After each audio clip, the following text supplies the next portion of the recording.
No meio do barulho do seu dia, das notificações, das preocupações, você já parou para pensar que a voz mais importante de todas é a que fala mais baixo? O Espírito Santo não grita, ele sussurra. Você já tomou uma decisão que parecia lógica, mas que te deixou com uma profunda inquietação? Já sentiu um impulso de fazer algo bom, mas o medo ou a vergonha te paralisaram? Você se sente esgotado, tentando fazer tudo na força do seu braço, mas sentindo que falta poder? A verdade é que a paz que você tanto busca não está na ausência de problemas, mas é, na verdade, uma bússola divina para te guiar através deles. E a unção, o poder de Deus, não escolhe os mais capazes, mas os mais disponíveis. Talvez você esteja na estação da espera, no silêncio de Deus, e isso te angustia. Você se pergunta se Ele te abandonou, sem perceber que o silêncio não é ausência, mas treinamento. Se você quer aprender a silenciar o ruído para ouvir o sussurro e trocar o seu esforço pela unção, fique comigo. A vida espiritual não é apenas uma questão de práticas externas ou de disciplina religiosa. É, sobretudo, uma caminhada relacional. E, em qualquer relacionamento saudável, a comunicação é essencial. Assim também acontece com a jornada de fé.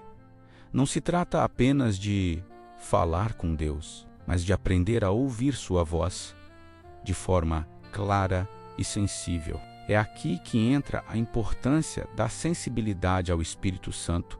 Ele é o Consolador, o Conselheiro e o Guia que Jesus prometeu enviar. Mas para sermos guiados por Ele, precisamos desenvolver ouvidos espirituais atentos, capazes de reconhecer seus sussurros em meio ao ruído do mundo. Muitos esperam que a voz do Espírito se manifeste de forma espetacular em sonhos extraordinários, em visões grandiosas ou em acontecimentos que desafiam a lógica. Embora ele possa se revelar assim, na maioria das vezes sua voz é suave, discreta, como um sussurro que pode ser facilmente ignorado por um coração distraído. É por isso que a sensibilidade espiritual é tão necessária, porque não se trata de ouvir com os ouvidos físicos, mas com os do coração. O profeta Elias é um exemplo clássico dessa realidade. Em um momento de profunda crise,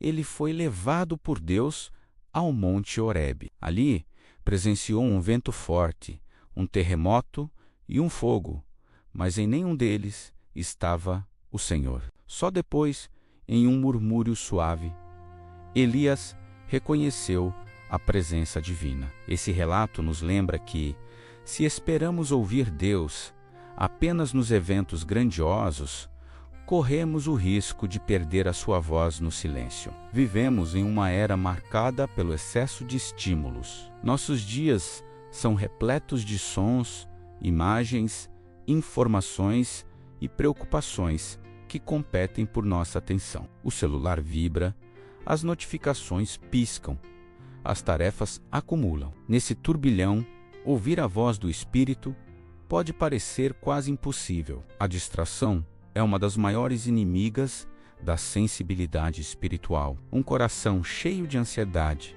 medo ou vaidade tem dificuldade de discernir o sussurro de Deus. Por isso, o cultivo da sensibilidade exige intencionalidade, criar espaços de silêncio, desacelerar o ritmo, aprender a estar presente. Só quem aprende a silenciar o barulho externo e interno consegue ouvir a doce voz do Espírito. Uma característica fascinante do Espírito é que ele não força, não grita, não disputa espaço como o mundo. Ele é um convidado. Ele fala, mas respeita nossa liberdade de ouvir ou ignorar. Essa realidade revela algo profundo.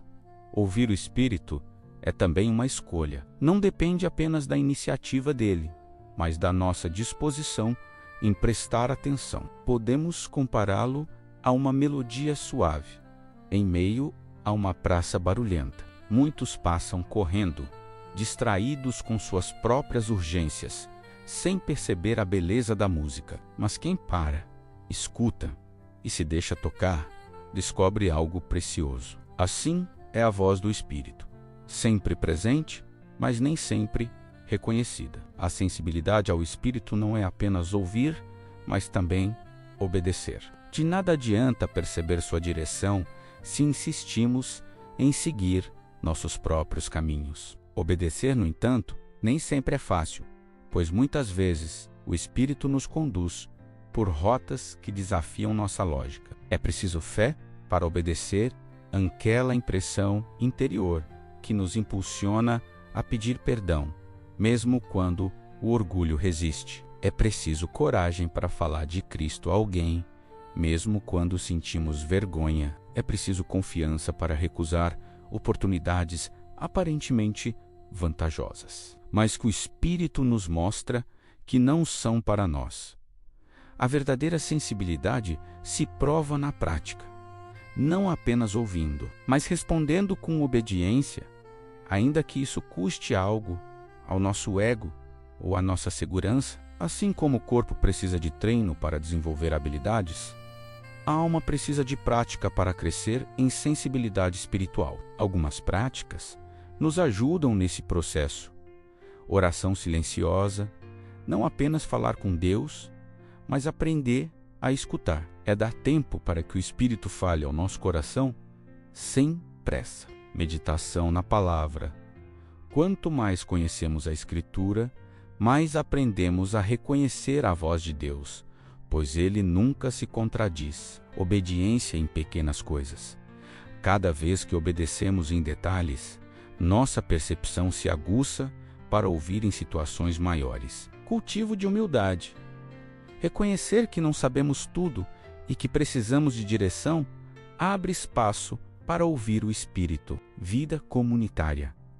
Muitas vezes o Espírito fala através de pessoas ao nosso redor, confirmando impressões ou trazendo clareza. A sensibilidade ao Espírito não é útil apenas em decisões espirituais, mas em todo o cotidiano. Ele pode nos alertar sobre perigos iminentes, nos inspirar com soluções criativas, nos impulsionar a ajudar alguém em necessidade ou até nos lembrar de detalhes esquecidos. Um exemplo simples: alguém sente um forte impulso de ligar para um amigo em determinado momento. Ao atender, esse amigo confessa que estava passando por um dia difícil e precisava exatamente daquela ligação. Esse tipo de experiência não é coincidência, mas a manifestação prática da sensibilidade ao Espírito. A falta de sensibilidade espiritual pode levar a escolhas desastrosas. Quando ignoramos a voz do Espírito, confiando apenas em nossos instintos, podemos acabar em situações de dor ou frustração. É como navegar sem bússola em mar aberto. Por mais habilidade que o capitão tenha, está sujeito a perder-se sem uma referência confiável. Já a sensibilidade nos dá direção mesmo quando o mar da vida parece agitado. Não elimina as tempestades, mas garante que não estamos sozinhos. Ela nos dá a paz para atravessar as dificuldades, sabendo que o Espírito está conduzindo. Um dos sinais mais claros da direção do Espírito é a paz. Quando estamos sensíveis a Ele, sentimos essa paz, mesmo em meio às incertezas. É uma paz que não depende das circunstâncias, mas da confiança de que estamos alinhados com a vontade de Deus. Muitas vezes, essa paz é o critério decisivo entre seguir ou não determinado caminho. A sensibilidade ao Espírito Santo é um dom que pode e deve ser cultivado. Não é privilégio de alguns poucos, mas convite a todos os que desejam viver uma vida plena em comunhão com Deus. Ser sensível ao Espírito é escolher ouvir o sussurro divino em meio ao barulho do mundo. Obedecer mesmo quando é difícil e experimentar diariamente a alegria de ser conduzido pelo melhor guia que existe. Quando desenvolvemos essa sensibilidade, deixamos de viver guiados apenas pela lógica ou pelo instinto humano e passamos a caminhar em sintonia com o Criador. Isso transforma não apenas nossas decisões, mas toda a nossa existência. Entre todos os presentes que o Espírito Santo concede, poucos são tão preciosos quanto a paz. Não se trata de uma paz artificial, dependente da ausência de problemas,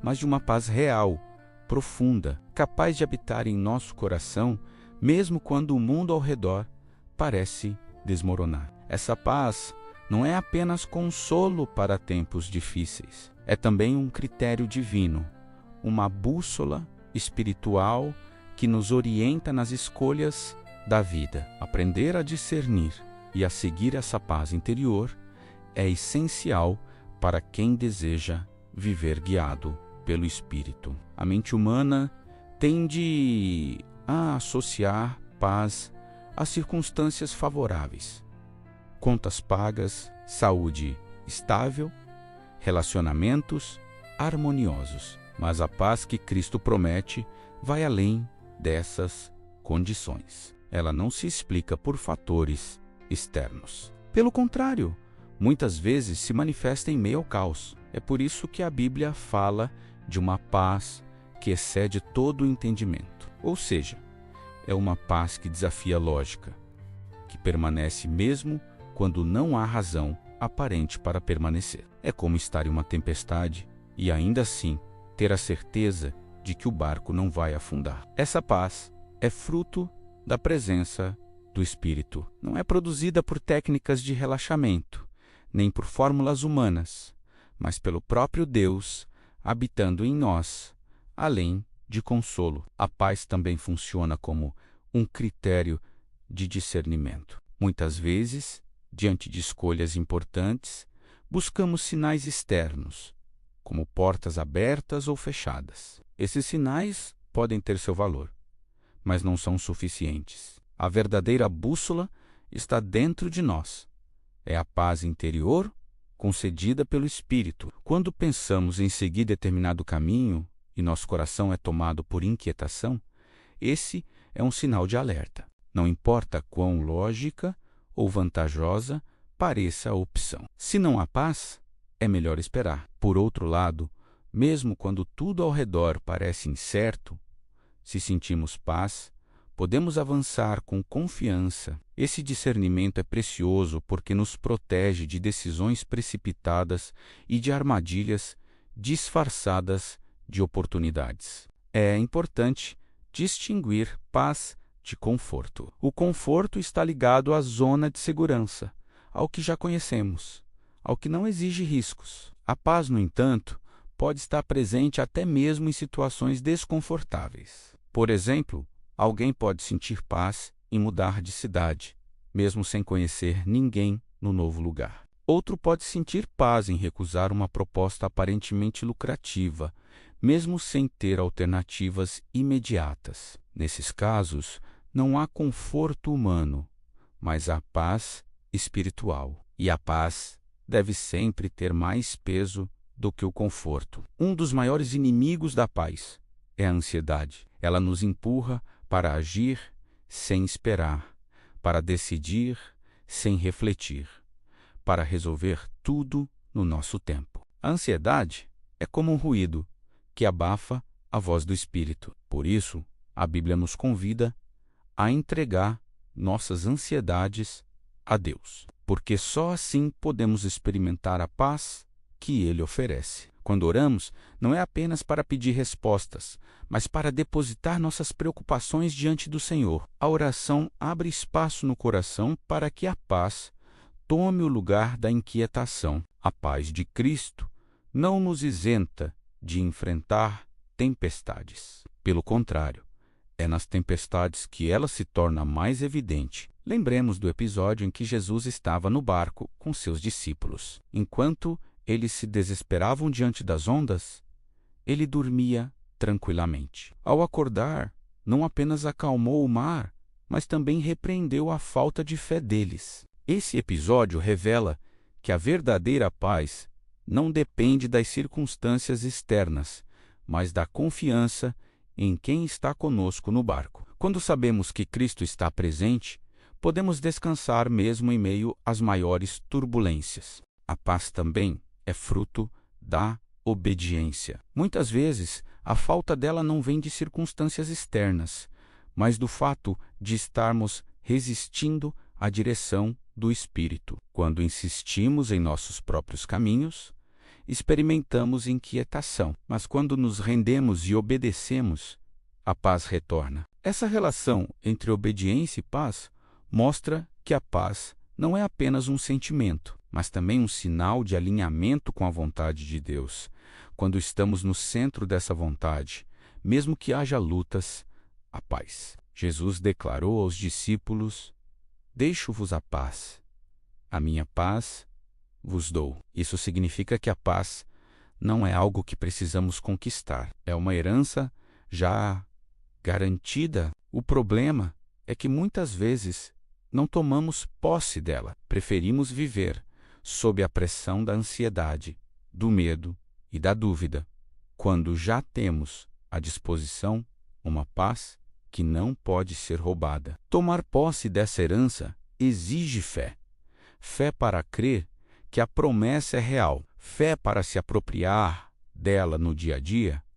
Fé para resistir às tentações que tentam nos roubar a tranquilidade. Imagine alguém diante de duas propostas de trabalho. Ambas parecem boas, ambas oferecem benefícios, ambas são compatíveis com suas habilidades. Como decidir? Nesse momento, além de analisar os fatores práticos, é essencial prestar atenção à paz interior. A proposta que traz inquietação deve ser descartada, por mais atrativa que pareça. A que traz paz, mesmo com menos vantagens aparentes, é a direção correta. Outro exemplo: um relacionamento. Alguém pode estar em dúvida se deve prosseguir ou não. Se o coração está constantemente perturbado, se não há paz, é um sinal de que o espírito está alertando. A ausência de paz, nesses casos, é tão importante quanto a presença dela. A paz não é apenas um guia para nós. Ela também é um testemunho para os outros. Quando permanecemos tranquilos em situações em que todos esperam desespero, isso chama a atenção. As pessoas percebem que há algo diferente, e essa diferença abre portas para compartilhar a esperança que temos em Cristo. Assim, viver em paz não é apenas uma bênção pessoal, mas também um instrumento de evangelismo. Nossa serenidade diante das crises fala mais alto do que muitos discursos. A paz interior não é um detalhe secundário da vida cristã, mas uma bússola confiável dada pelo Espírito Santo. Ela vai além das circunstâncias. Não se confunde com conforto. Resiste à ansiedade. Sustenta em tempestades e confirma decisões alinhadas com a vontade de Deus. Viver guiado por essa paz é viver com segurança, não porque sabemos tudo, mas porque confiamos naquele que sabe. É escolher não ser movido pelo medo ou pela pressa, mas pela serenidade que vem de Cristo. Quando fazemos da paz nosso critério principal, evitamos muitos erros e caminhamos com confiança no propósito de Deus. A vida moderna nos acostumou a acreditar que tudo precisa ser imediato. O mundo funciona em ritmo acelerado. Mensagens instantâneas, entregas em poucas horas, informações em tempo real. Nesse contexto, esperar parece quase um insulto. Mas o reino de Deus opera em outra lógica. O Espírito Santo não se deixa pressionar por nossa pressa. Ele nos convida a viver no ritmo do céu, onde o tempo não é inimigo, mas aliado. Aprender a esperar é, portanto, uma das maiores artes da vida espiritual. Esperar não é apenas passar o tempo, mas viver um processo de transformação. Quando Deus nos chama a esperar, não está sendo cruel nem indiferente. Ele sabe que certas bênçãos só podem ser recebidas depois que nosso coração estiver preparado. A espera é, na verdade, uma escola de fé. É nesse período que aprendemos a confiar em Deus, não apenas pelo que Ele faz, mas por quem Ele é. Descobrimos que nossa relação com Ele não deve se basear apenas em resultados, mas em confiança. A espera revela se nosso coração busca a mão de Deus ou o seu rosto. As Escrituras estão repletas de histórias de homens e mulheres que precisaram aprender a esperar. Abraão recebeu a promessa de um filho, mas esperou décadas até ver Isaque nascer. José sonhou com liderança, mas passou anos como escravo e prisioneiro antes de governar no Egito. Davi foi ungido rei quando ainda era jovem, mas esperou longos anos até ocupar o trono. Essas histórias nos mostram que a espera não foi desperdício, mas preparação. Abraão aprendeu a confiar, José desenvolveu caráter, Davi cresceu em intimidade com Deus. Todos eles foram moldados no tempo de espera para estarem prontos quando a promessa se cumpriu.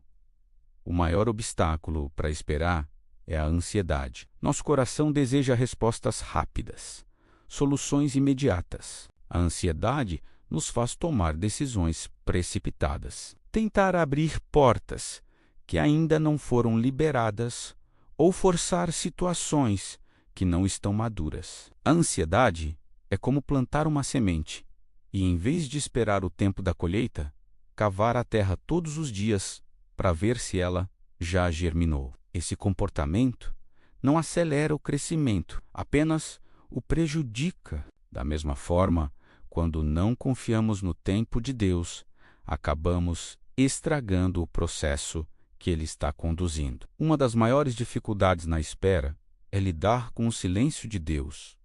Queremos sinais claros, respostas diretas, mas muitas vezes Ele permanece em silêncio. Esse silêncio, no entanto, não significa ausência, é parte do método divino de nos ensinar confiança. Assim como um professor que se cala durante a prova para que o aluno aplique o que aprendeu. Deus se cala em certos momentos para que pratiquemos a fé.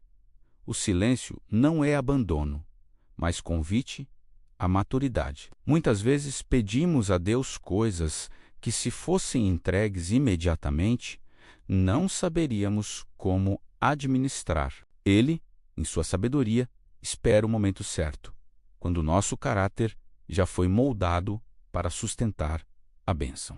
Por exemplo, alguém pode pedir prosperidade financeira, mas, se não tiver desenvolvido disciplina e generosidade, essa prosperidade pode se tornar maldição. Outro pode pedir uma posição de liderança, mas sem humildade e maturidade, isso pode gerar queda. O tempo de espera é o tempo em que Deus nos prepara para receber aquilo que pedimos, sem sermos destruídos. Por isso, esperar é também um exercício de disciplina. Exige autocontrole, perseverança e confiança. Cada vez que resistimos à tentação de agir por conta própria e escolhemos esperar no Senhor, nosso espírito se fortalece. É como treinar um músculo. Quanto mais praticamos, mais resilientes nos tornamos. Essa disciplina nos liberta da escravidão do imediatismo. Aprendemos que não precisamos ter tudo agora, que há beleza em cada estação e que cada etapa do processo tem valor. A espera desenvolve paciência e a paciência gera maturidade. Um cristão impaciente é como uma criança que não entende porque não pode comer doce antes da refeição. Mas, com o tempo, aprendemos que Deus sabe a hora certa de nos dar o que pedimos. Essa maturidade nos torna mais equilibrados, menos reativos, mais sábios. Deixamos de ser guiados por emoções passageiras e passamos a caminhar com serenidade. É importante lembrar que esperar no Senhor não significa cruzar os braços. A espera bíblica não é passividade, mas atividade cheia de fé. Enquanto esperamos, oramos, servimos, nos preparamos, crescemos. É como uma noiva que se prepara para o casamento. ainda que o dia não tenha chegado. Ela vive cada momento em expectativa, cuidando de cada detalhe. Esperar é viver no presente, com esperança no futuro. Não é desperdiçar tempo, mas investir no processo. Confiar em Deus é o que nos permite esperar com paciência. Quando sabemos que Ele é bom, que seu tempo é perfeito e que suas promessas não falham, descansamos. Mesmo quando não entendemos, escolhemos acreditar que Ele está no controle. Essa confiança nos liberta da ansiedade e nos dá paz. Podemos dizer: não sei como nem quando, mas sei em quem confio. Essa certeza é suficiente para atravessar qualquer espera. Quando o tempo de Deus se cumpre, o resultado sempre compensa. O fruto que nasce da espera é mais doce, mais sólido, mais duradouro. Não é fruto apressado, mas amadurecido no tempo certo. E, mais do que a bênção recebida, descobrimos que o maior presente foi o que aconteceu dentro de nós durante o processo. Nos tornamos mais fortes, mais confiantes, mais íntimos de Deus. Uma das maiores expressões de maturidade espiritual é a capacidade de dizer não. Esse simples ato, que parece tão pequeno, muitas vezes se torna um campo de batalha em nossos corações. Somos constantemente pressionados por expectativas externas da família, da sociedade, do trabalho, até da própria comunidade de fé. Queremos agradar a todos, corresponder a todas as demandas, assumir todas as responsabilidades. No entanto, viver guiado pelo Espírito significa aprender a discernir quando o sim é de Deus e quando é necessário ter a coragem de dizer não. A vida é cheia de vozes que nos dizem o que devemos fazer. Algumas dessas vozes vêm de pessoas próximas, que amamos e respeitamos. Outras vêm de sistemas sociais e culturais que estabelecem padrões de sucesso e comportamento. Outras ainda nascem dentro de nós, fruto de nossa própria necessidade de aprovação. O problema surge quando tentamos corresponder a todas essas vozes ao mesmo tempo. O resultado é sobrecarga, frustração e, muitas vezes, desvio do propósito de Deus. É impossível agradar a todos. Jesus mesmo disse: ai de vocês quando todos falarem bem de vocês. A vida guiada pelo Espírito não é sobre agradar multidões, mas sobre obedecer ao Pai. O próprio Jesus viveu essa liberdade. Em diversas ocasiões, ele disse não a expectativas que queriam moldar seu ministério. Quando sua família tentou controlá-lo, ele disse que sua verdadeira família era aquela que faziam a vontade do Pai. Quando a multidão quis coroá-lo rei por interesse político, ele se retirou para orar. Quando pediram sinais espetaculares apenas para satisfazer curiosidade, ele se recusou. Jesus não vivia preso ao desejo de agradar. Sua agenda era determinada pelo Pai, não pelos homens. Esse exemplo nos ensina que ser guiado pelo Espírito exige coragem para frustrar expectativas humanas em nome da obediência divina. Dizer não pode ser doloroso no início, porque confronta nossa necessidade de aprovação, mas ao mesmo tempo é libertador. Quando aprendemos a recusar o que não vem de Deus, nos livramos do peso de viver em função da opinião alheia. Esse não é rebeldia, mas discernimento. Ele protege nossa saúde emocional, espiritual e até física. Quantos não vivem exaustos porque não conseguem dizer não? Assumem responsabilidades que Deus nunca pediu. Carregam fardos que não lhes pertencem. Acumulam tarefas até perder a alegria de servir. O Espírito nos convida a deixar esse ciclo e a experimentar a leveza de obedecer apenas ao chamado divino. Aceitar tudo o que nos pedem pode parecer bondade, mas nem sempre é. muitas vezes. O sim apressado nos leva a lugares de desgaste, desvio e até desobediência. Fazer algo bom não significa necessariamente fazer algo certo. Por exemplo, alguém pode assumir uma tarefa na comunidade apenas por não saber recusar. Mas isso rouba o tempo que deveria ser dedicado à família ou à sua intimidade com Deus.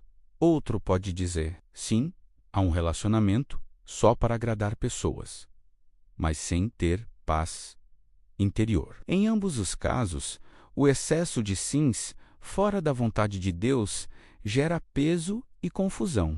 O Espírito Santo é quem nos dá clareza para saber quando dizer sim e quando dizer não. Ele fala por meio da paz, da palavra e de impressões internas, que confirmam ou alertam. Às vezes, o Espírito nos impulsiona a aceitar algo que humanamente pareça difícil. Outras vezes, nos orienta a recusar algo que aos olhos humanos seria vantajoso. Por isso, viver guiado pelo Espírito exige sensibilidade e coragem. É preciso coragem para aceitar caminhos que parecem arriscados, mas também para recusar caminhos que parecem atraentes, mas não são de Deus. Ser guiado pelo Espírito não significa recusar responsabilidades ou viver de forma egoísta. O chamado de Cristo é ao serviço, mas até o serviço precisa de limites saudáveis. O mesmo Jesus que multiplicava pães para multidões também se retirava para descansar e orar. Ele servia intensamente, mas sabia a hora de se recolher. Esse equilíbrio é essencial. Sem ele, podemos cair em dois extremos. Ou dizemos sim a tudo e nos esgotamos, ou dizemos não a tudo e nos isolamos. O Espírito nos conduz a um caminho de sabedoria, onde servimos com amor, mas sem perder de vista nossa própria saúde e propósito. Pense em uma pessoa que recebe um convite para assumir um novo cargo no trabalho. A proposta é tentadora, com aumento de salário e status. Mas, ao orar, essa pessoa percebe que não sente paz, porque isso comprometeria seu tempo com a família e sua comunhão com Deus. Dizer não, nesse caso, é um ato de obediência, mesmo que muitos não entendam. Ou imagine alguém constantemente pressionado por amigos para participar de atividades que ferem seus princípios. Dizer não é um ato de coragem, que demonstra fidelidade a Deus acima da pressão do grupo. Esses exemplos mostram que um não pode ser tão espiritual quanto o sim. Ambos têm valor, desde que estejam alinhados à voz do Espírito. O não também serve como proteção. Ele nos guarda de relacionamentos tóxicos, de compromissos abusivos, de caminhos perigosos. É como uma cerca que impede que ultrapassemos limites que podem nos ferir. Muitas vezes, a bênção não está apenas no que aceitamos, mas no que recusamos. Essa proteção, no entanto, só é eficaz quando guiada pelo Espírito. O não, por medo ou comodismo, nos paralisa, mas o não inspirado pelo Espírito nos preserva e fortalece. Quando aprendemos a dizer não às pressões externas, descobrimos a leveza de viver para agradar apenas a Deus. Isso não significa que nos tornamos indiferentes às pessoas, mas que nossa prioridade é clara: obedecer ao Pai. Essa leveza nos liberta do fardo da aprovação. Não precisamos mais viver escravos da opinião alheia. Nossa identidade está em Cristo, não no aplauso ou na crítica. Essa liberdade é um dos maiores presentes da vida no Espírito. Vivemos em uma época que valoriza intensamente o conhecimento. Diplomas, títulos, especializações e informações acumuladas são símbolos de prestígio e poder. Não há nada de errado em buscar conhecimento. Pelo contrário, a própria fé cristã estimula o estudo, a reflexão e a sabedoria. O perigo surge quando o saber humano se transforma em orgulho. O orgulho intelectual cria uma barreira sutil e perigosa entre nós e Deus, porque nos leva a acreditar que já sabemos o suficiente, que não precisamos de mais ninguém menos, nem mesmo do Espírito Santo, para discernir e decidir. A Escritura declara que o conhecimento incha, mas o amor edifica. Isso não significa que o saber seja mau, mas que, sem amor e humildade, ele se torna motivo de vaidade. O orgulho intelectual nos leva a olhar os outros de cima para baixo, a desprezar opiniões diferentes, a achar que já dominamos toda a verdade. Esse tipo de postura não gera crescimento espiritual. Pelo contrário, sufoca a simplicidade do Evangelho. A mente que se fecha em soberba se torna incapaz de receber novas instruções do Espírito. Afinal, por que buscar direção divina se acreditamos já ter todas as respostas? Assim, o orgulho intelectual nos distancia de Deus.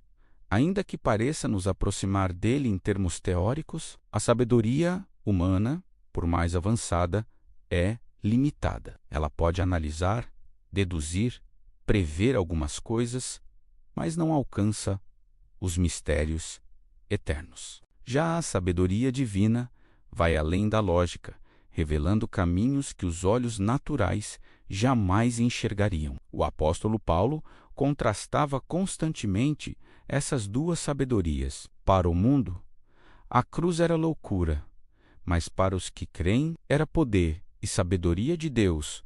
O que parecia insensato aos olhos humanos era, na verdade, a expressão mais profunda da sabedoria divina. Esse contraste nos lembra que não podemos nos apoiar apenas em nossa capacidade intelectual, sob o risco de rejeitarmos o que Deus está fazendo. Um dos maiores problemas do orgulho intelectual é que ele fecha nossos ouvidos espirituais. Achamos que já entendemos tudo, que não precisamos de orientação. Isso nos torna surdos à voz do Espírito e cegos às novas revelações que ele deseja trazer. Muitos líderes religiosos no tempo de Jesus caíram nesse erro. Eram estudiosos da lei, conheciam as Escrituras de cor, mas não reconheceram o próprio Messias quando ele esteve diante deles. Sua arrogância intelectual os impediu de ver o que pessoas simples,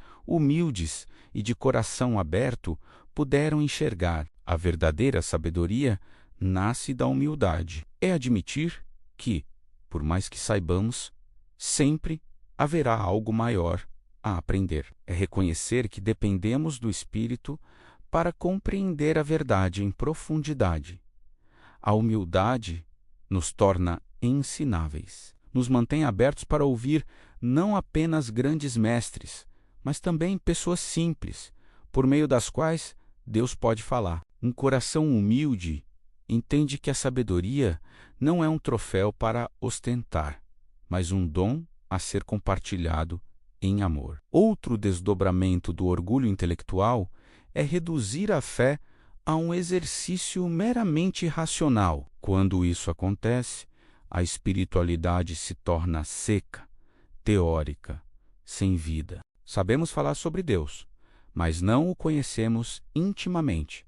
Citamos textos, mas não experimentamos transformação. Essa fé intelectualizada pode até impressionar pela eloquência, mas não produz frutos, não gera compaixão, não inspira obediência, não transforma corações. É como um copo de água cheio de teorias sobre saciar a sede, mas que nunca é bebido. O conhecimento, em si, é valioso. Ele nos ajuda a interpretar o mundo, a tomar decisões melhores, a servir com excelência, mas ele precisa estar no lugar certo, como ferramenta, não como Senhor. Quando colocamos o conhecimento acima do Espírito, caímos no erro do orgulho. Mas quando submetemos o saber à direção divina, ele se torna instrumento poderoso nas mãos de Deus. Um médico, por exemplo, pode usar seu conhecimento técnico para curar, mas também pode se deixar guiar pelo Espírito para tratar pacientes com compaixão. Um professor pode usar sua formação para ensinar, mas, sob a unção do Espírito, pode inspirar gerações inteiras. A sociedade frequentemente mede o valor das pessoas pelo nível de conhecimento ou títulos acadêmicos. Isso pode nos levar a cair na tentação de buscar mais status intelectual do que intimidade com Deus. O problema é que esse critério é enganoso. Para o reino, o que importa não é quantos livros lemos, mas o quanto permitimos que o Espírito molde nosso coração. Um pescador sem instrução pode ser usado poderosamente por Deus, enquanto alguém cheio de diplomas pode ser inútil espiritualmente, se viver dominado pelo orgulho. O valor está em ser disponível, não apenas instruído. Pense em uma pessoa que domina a Bíblia, mas usa esse conhecimento para debater e vencer discussões em vez de amar e edificar. Ou em alguém que tem formação teológica, mas rejeita qualquer experiência espiritual porque não se encaixa em sua lógica acadêmica. Em ambos os casos, o conhecimento deixou de ser luz e se tornou barreira. Outro exemplo é quando confiamos mais em nossa capacidade de raciocínio do que na direção do Espírito em decisões práticas. Podemos analisar prós e contras de uma escolha, mas, se ignorarmos a falta de paz que o Espírito nos dá, corremos o risco de escolher errado. O caminho para evitar o orgulho intelectual é cultivar humildade constante. É orar como Salomão, pedindo sabedoria, mas reconhecendo que ela vem de Deus, não de nós mesmos. É estudar, sim, mas sempre com o espírito ensinável. É ouvir, meditar, servir, sem nunca achar que já chegamos ao topo do conhecimento. A sabedoria verdadeira é a que nos aproxima mais de Cristo, que nos torna mais humildes, compassivos e obedientes. Ela não nos afasta dos outros, mas nos aproxima, porque entendemos que tudo o que sabemos é dom e não mérito. Um corpo humano não sobrevive sem alimento. Da mesma forma, a alma não resiste sem nutrição espiritual. Assim como negligenciar refeições enfraquece o físico, negligenciar a vida interior enfraquece o espírito. Muitos tropeçam na fé não por falta de desejo sincero de seguir a Deus, mas porque tentam caminhar sem combustível. A jornada cristã exige alimento diário, profundo e consistente, capaz de sustentar tanto a intimidade com o Senhor quanto a missão de viver no mundo. E mais, exige a unção do Espírito, esse óleo celestial que não apenas fortalece, mas capacita para além das limitações humanas. Todo ser humano, consciente ou não, carrega uma fome espiritual. É o vazio que não pode ser preenchido por bens materiais, conquistas ou aplausos. Muitos tentam calar essa fome com distrações, trabalho excessivo, entretenimento, relacionamentos superficiais. Mas, cedo ou tarde, a alma clama por algo mais profundo. Essa fome é um lembrete de que fomos criados para viver em comunhão com Deus. Quando não alimentamos a alma com sua presença, ficamos vulneráveis a ilusões e substitutos baratos. É como tentar matar a sede com água salgada. Quanto mais bebemos, mais sede sentimos. O principal alimento da alma é a palavra de Deus.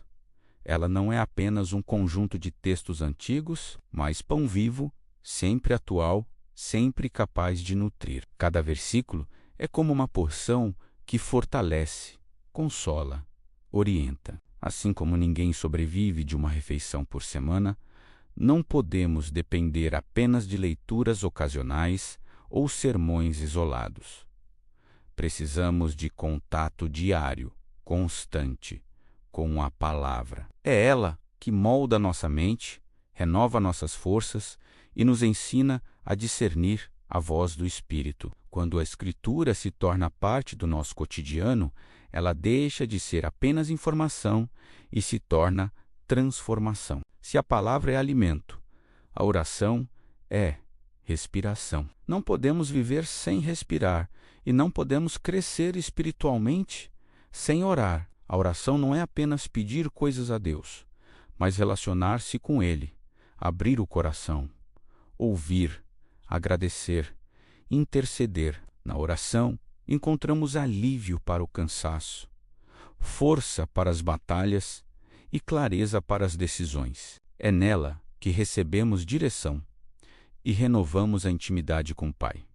Uma vida sem oração é como um corpo sem ar, frágil, vulnerável, incapaz de resistir. A nutrição espiritual não acontece apenas individualmente. A comunhão com outros irmãos é uma mesa partilhada, onde cada um traz algo e todos se fortalecem. Compartilhar experiências, orar juntos, estudar a palavra em comunidade cria um ambiente de encorajamento mútuo. A solidão espiritual enfraquece. Já a comunhão gera vida, inspira fé e renova ânimos. Somos corpo e nenhum membro pode viver isolado. A alma também se alimenta no calor da comunidade. Mas há algo além do alimento. Há o óleo da unção. Esse óleo é símbolo da capacitação sobrenatural do Espírito Santo. Alimentar-se garante sobrevivência. Ser ungido garante impacto. A unção não é privilégio de poucos, mas promessa para todos que creem. É o Espírito derramado sobre nós, habilitando-nos a viver acima das limitações humanas. Ela transforma dons naturais em instrumentos poderosos, torna palavras comuns em palavras vivas, converte ações simples em atos de transformação. Muitos tentam viver a vida cristã apenas no esforço humano. Trabalham, se dedicam, estudam, mas sentem que algo falta.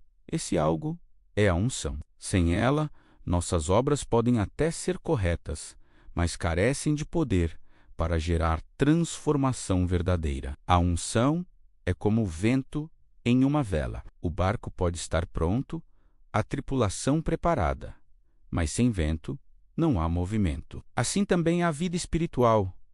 Sem a unção, nos esforçamos muito, mas avançamos pouco. Um dos aspectos mais poderosos da unção é sua capacidade de quebrar jugos. Ela liberta da opressão, destrói cadeias, desfaz prisões espirituais. Muitas vezes, uma palavra dita sob unção toca mais fundo do que horas de discursos eloquentes sem ela. Essa unção não se compra, não se herda por tradição. Ela é recebida pela busca sincera, pelo derramar do Espírito sobre corações sedentos. Receber a unção é glorioso, mas mantê-la exige cuidado. Assim como o óleo precisa ser constantemente renovado na lamparina para manter a chama acesa. A unção precisa ser alimentada por uma vida de intimidade. Negligenciar a oração, a palavra e a comunhão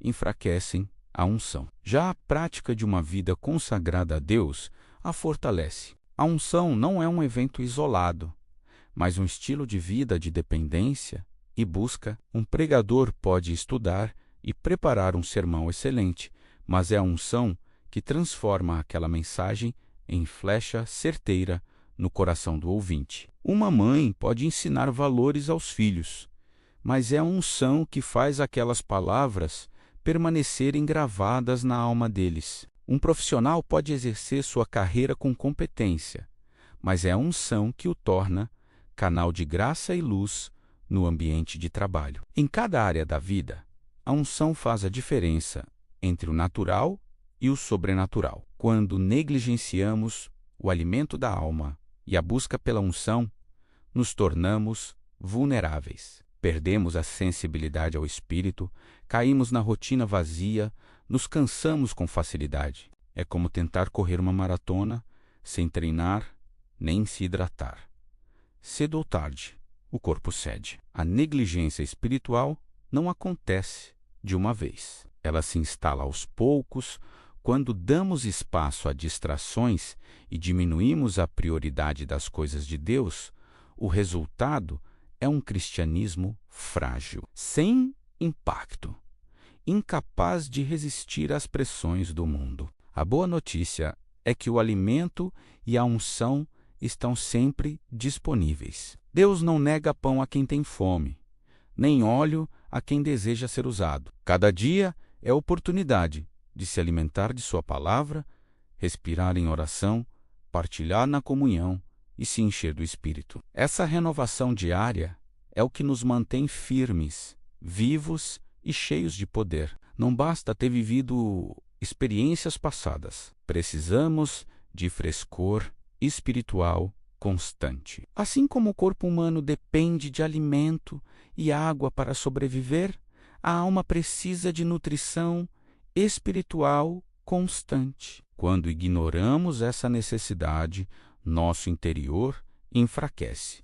Podemos até manter aparências de força exterior, mas dentro de nós cresce um vazio que nem sucesso, nem bens, nem reconhecimento são capazes de preencher. Essa fome espiritual é universal, está no coração do jovem que busca sentido para a vida, no adulto sobrecarregado de responsabilidades e até no idoso que carrega décadas de experiências, mas ainda sente sede de eternidade. Essa fome nos revela algo profundo.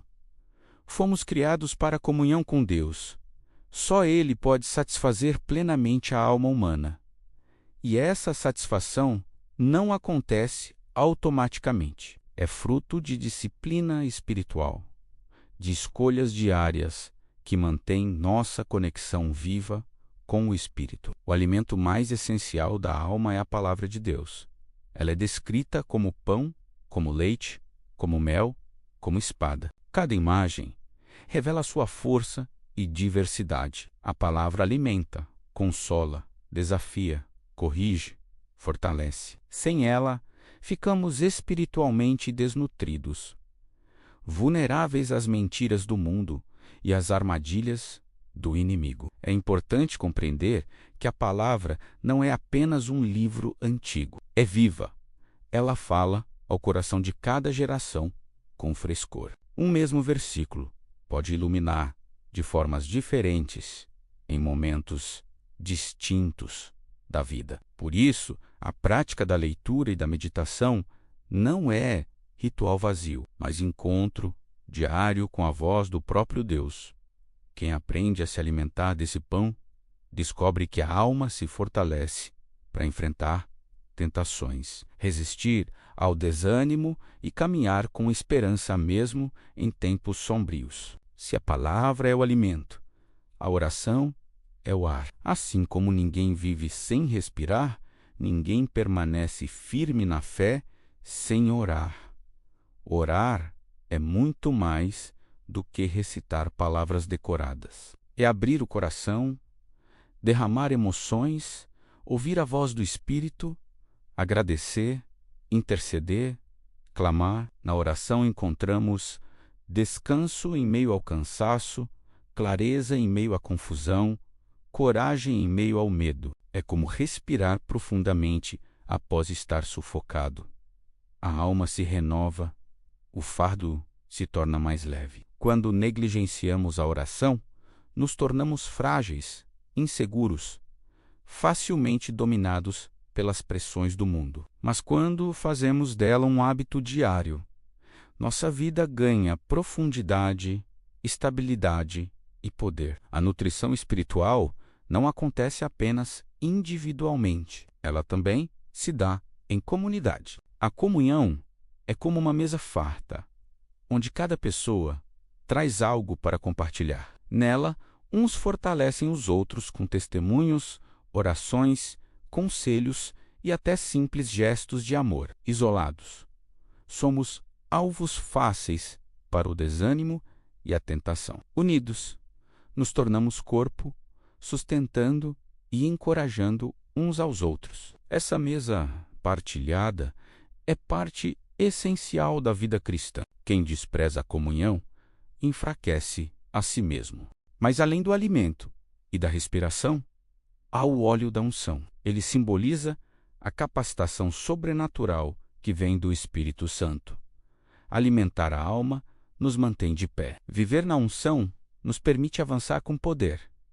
A unção não é mero ritual religioso, é a presença ativa do Espírito que transforma habilidades comuns em ferramentas extraordinárias. Ela capacita para servir, fortalece em batalhas, inspira em decisões e abre caminhos, onde antes só havia muros. Sem unção, até a tarefa mais simples se torna pesada. Com unção, até a missão mais desafiadora se torna possível. Podemos comparar a vida sem unção a remar com todas as forças em um barco sem vento. O esforço é imenso, mas o avanço é mínimo. Já com a unção, é como abrir as velas e deixar o vento do Espírito nos impulsionar. O barco se move com graça e velocidade, não pelo cansaço dos remadores, mas pela força invisível que sopra. Muitos se esgotam tentando fazer a obra de Deus apenas no esforço humano. Estudam, trabalham, organizam, mas percebem que falta algo. Esse algo é o toque sobrenatural que só a unção traz. Uma das dimensões mais poderosas da unção é sua capacidade de quebrar julgos.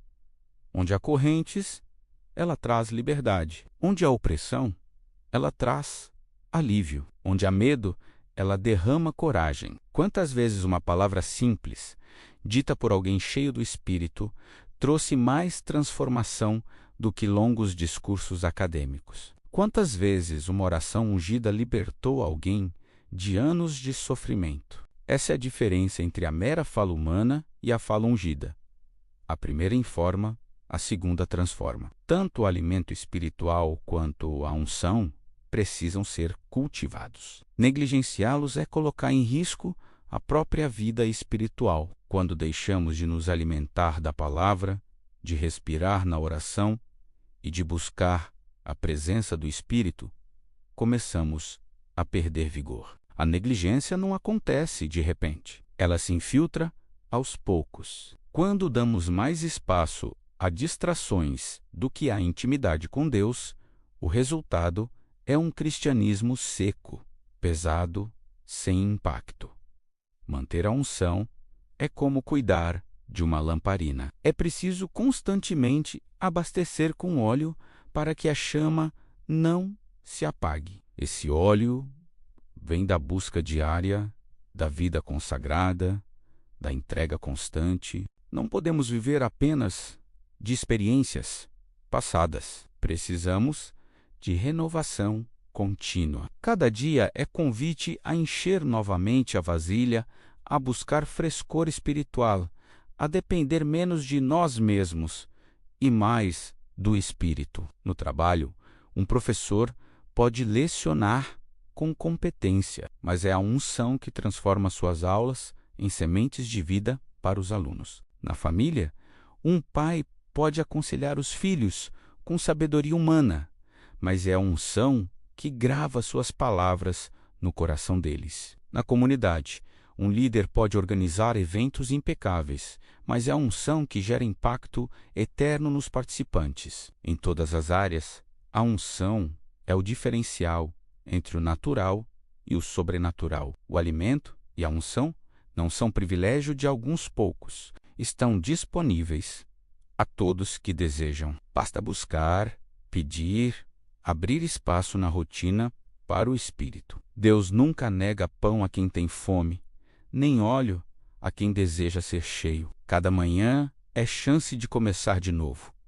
Alimentar-se da palavra, respirar na oração, viver em comunhão e buscar a unção. Alimentar a alma e viver na unção não são luxos espirituais, mas necessidades vitais. Sem alimento, a fé enfraquece. Sem unção, o serviço se torna pesado, mas com ambos, a vida se torna plena, forte e frutífera. Esse é o chamado do Espírito: viver nutridos e ungidos preparados para enfrentar lutas, servir com alegria e irradiar luz em um mundo carente de esperança. A nutrição sustenta, a unção transforma. Juntas, elas fazem da vida cristã não um fardo, mas uma jornada de plenitude e poder.